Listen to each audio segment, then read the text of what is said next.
Bharatiya Janata party का सबसे बड़ा काम है साजिश करना, षड्यंत्र करना।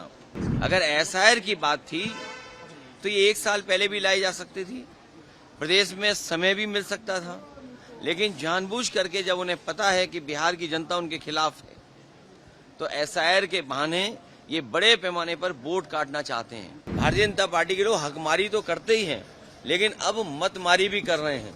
जो मतदान का अधिकार है उसको भी छीनना चाहते हैं लोग। भारतीय जनता पार्टी का सबसे बड़ा काम है साजिश करना, षड्यंत्र करना। और जब बुनियादी सवालों के जवाब उनके पास नहीं है तो चुनाव में किस तरीके से षड्यंत्र करें, चुनाव में कैसे हेराफेरी करें।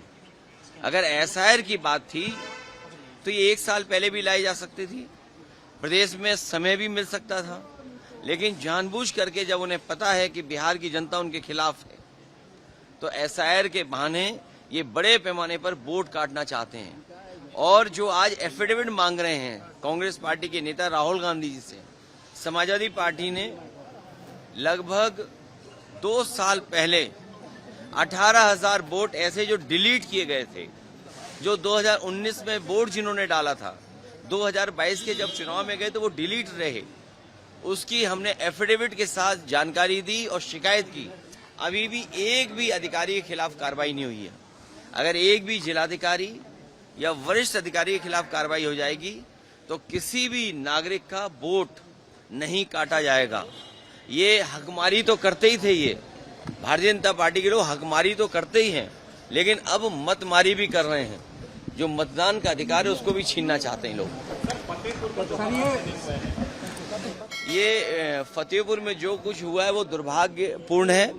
और भारतीय जनता पार्टी पे जब अपनी उपलब्धियां खत्म हो जाती हैं तो उनका वो सोची समझी जो रणनीति है जो अंग्रेजों से लिया उन्होंने, भारतीय जनता पार्टी की पूरी विचारधारा अंग्रेजों से दी गई है। डिवाइड एंड रूल, हिंदू मुसलमान के बीच में नफरत फैलाना।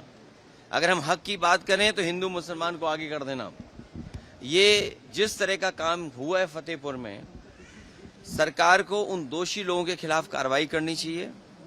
जितने लोग वीडियो विजुअल्स में दिखाई दे रहे हैं उन सबको जेल भेजना चाहिए। और अगर जिलाधिकारी और पुलिस विभाग वहां का नहीं भेज रहा है तो कहीं ना कहीं सरकार को ये निर्णय लेना चाहिए कि वो अधिकारी रहने लायक नहीं है, उन्हीं के कारण वो घटना हुई है। सर, ये संसद से कब लड़ाई लड़ेंगे? अब ये लड़ाई लगातार चलती रहेगी, क्योंकि लंबी लड़ाई है, लगातार चलते रहना पड़ेगा।